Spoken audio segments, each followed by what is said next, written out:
మరి Donald Trump అధ్యక్ష పదవి చేపట్టిన తర్వాత తన దూకుడు పెంచుతున్నారని చెప్పొచ్చు. అలాంటిది వీసా విషయంలో కానివ్వండి, ఇమిగ్రేటివ్ ఏజెంట్స్ మీద అండ్ అలాగే సుంకాల విషయంలో ఎన్నో రెస్ట్రిక్షన్స్ అయితే పెట్టారు. సో మరి అమెరికా ఎన్ని రెస్ట్రిక్షన్స్ పెట్టినా కూడా రష్యా భారత్ ఒక బంపర్ ఆఫర్ అయితే ఇచ్చినట్టు తెలుస్తుంది.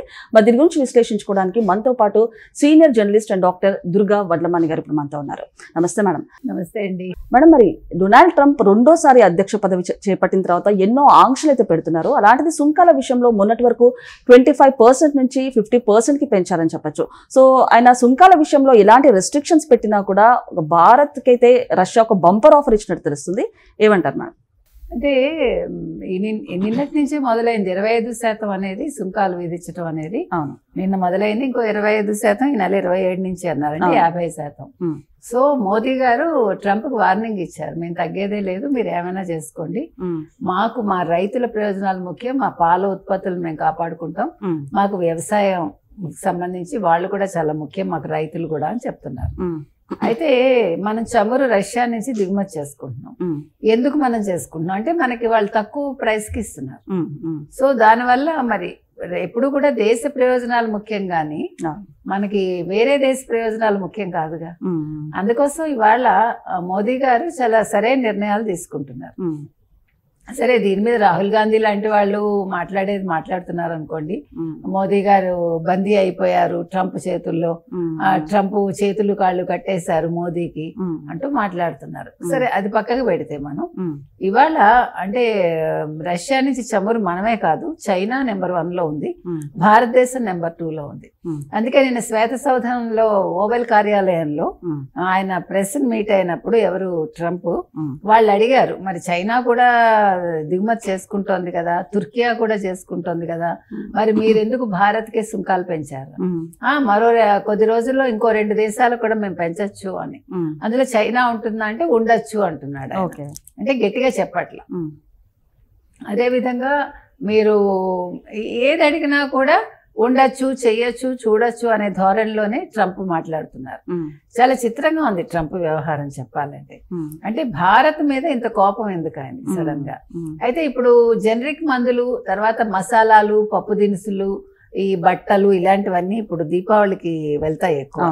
సో వాటి మీద మనం ఇబ్బంది పడాలి అని బైడెన్ సలహాదారు అమెరికా ఇండోకి సంబంధించి ఆయన అజయ్ భుటోరియా అన్నారు, దీనివల్ల మనకి చాలా నష్టం కదా, మనకి సుంకాలు పెరిగిపోతాయని.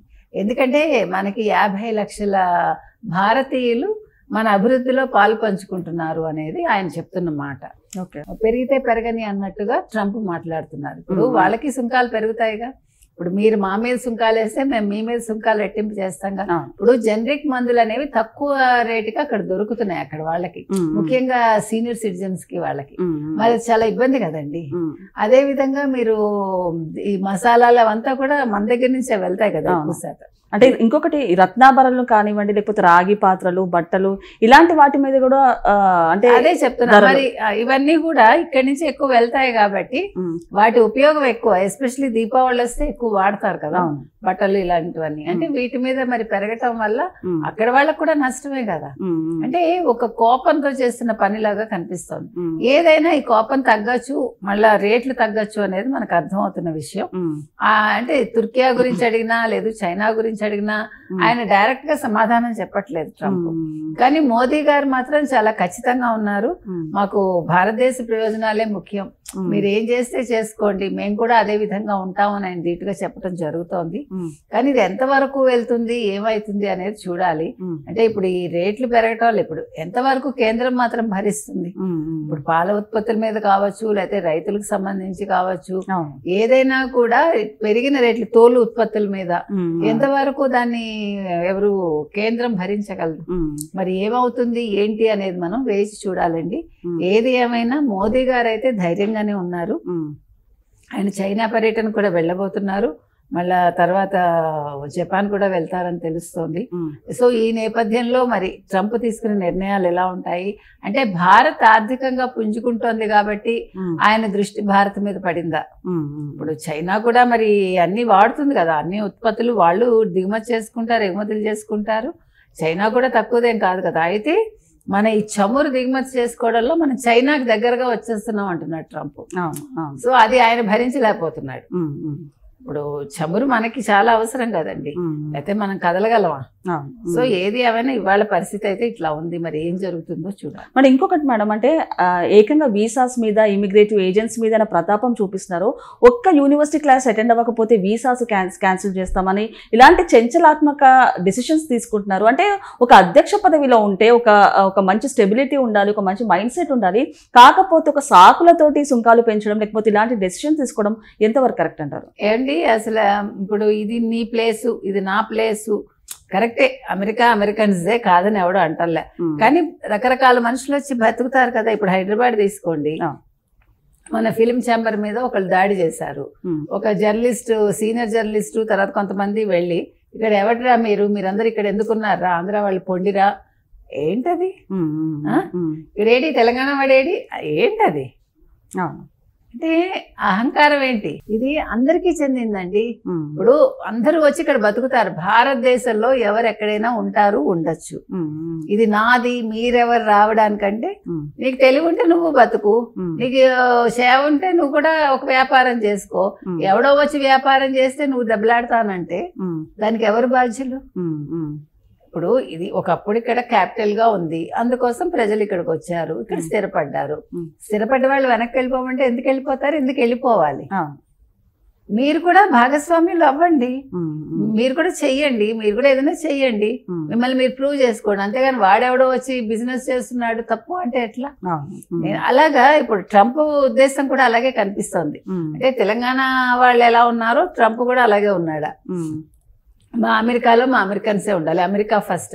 ఓకే, అమెరికా ఫస్ట్, మీ వాళ్ళకు ఉద్యోగాలు ఇవ్వండి. కానీ మీకు కొన్ని విషయాల్లో భారతీయులు కావాలి కదా, వాళ్ళ తెలివితేటలు కావాలి కదా, వాళ్ళని ఉపయోగించుకుంటున్నారు కదా మీరు టెక్నికల్ గా గానీ మరొక రకంగా గానీ. ఇవన్నీ కూడా ఇచ్చిపుచ్చుకునే ధోరణిలో ఉండాలండి. అహంకార ధోరణిలో వెళ్తే ఎవడైనా దెబ్బతింటాడు. ఇప్పుడు అంత తెలంగాణ ఉద్యమం చేసి ఇవాళ కేసీఆర్ ఊచలు లెక్క పెట్టాలనే స్టేజ్ లో లేరు. అహంకారం తలకెక్కకూడదు. ఇప్పుడు నా స్వార్థం కోసం నేను ఒక రాష్ట్రాన్ని విభజించి నాకు ఒక పదవి రాలేదని, ఈ రోజు పదవి వచ్చాక నేను 10 ఏళ్లు కళ్ళు మూసుకుని నేను అన్ని చేసి అహంకారం ఇంకా దిగకుండా ఇంకా అలాగే మాట్లాడుతూ ఉంటే ఏమవుతుంది? అండ్ ఇంకొకటి మేడం, అంటే బిజినెస్ పరంగా ఇండియా బాగా లాభపడుతుంది, రష్యాని బాగా లాభాల పాట పొందుతుందంటూ చెప్తున్నారు. అలాంటిది ఆపరేషన్ సింధులో చూసుకుంటే కనుక ఆయన ఒక వైపు భారత్ కి సపోర్ట్ అంటూనే బిజినెస్ పరంగా పాకిస్తాన్ కి ఎన్నో ఆయుధాలు కూడా సప్లై చేశారు. మరి వాళ్ళు బిజినెస్ ఐడియాస్ ఇంప్లిమెంట్ చేయలేదంటారా? అంటే ద్వంద్వ ధోరణి. ఇప్పుడు పాకిస్తాన్ కి వేరే మార్గం లేదు, they have to listen to Trump. ఇప్పుడు వాళ్ళు సరెండర్ అయ్యారు కాబట్టి ట్రంప్ వాళ్ళకి చేస్తున్నాడు. మనం సరెండర్ అవ్వాల్సిన అవసరం లేదు, మనకి మనం ఆ స్థితిలో లేము. బికాస్ మనం ఇవాళ 4th పొజిషన్ లో ఉన్నాం ఆర్థికంగా. పాకిస్తాన్ అలా లేదు కదా. పాకిస్తాన్ ఎంతసేపు ఇదేమంటారు ఉగ్రవాదాన్ని పెంచి పోషిస్తోంది తప్ప దేశాన్ని బాగుపరుచుకోవాలని ఆలోచించట్లే ఎక్కడ. మనకి వాళ్ళకి అది తేడా. మతం ఒకటి పెట్టుకుని లేకపోతే ఉగ్రవాదాన్ని పెంచి పోషించి ప్రజల్ని కష్టపెట్టడం కాదు ఏ నేత అయినా చేయాల్సింది. మన రాష్ట్రం బాగుపడాలి, దేశం బాగుపడాలి, తద్వారా మనం ఇంటర్నేషనల్ గా కూడా మన అంతర్జాతీయంగా కూడా భారతీయులం బాగుండాలి అనేది మోదీ గారి ఉద్దేశం. బట్ పాకిస్తాన్ ఆ ఉద్దేశం లేదు. అందుకని పాకిస్తాన్ సరెండర్ అయింది కాబట్టి ఇవాళ ట్రంప్ వాళ్ళ వైపుకి వెళ్ళటం లేదు, వాళ్ళకి కావాల్సిన సహాయం చేస్తున్నాడు.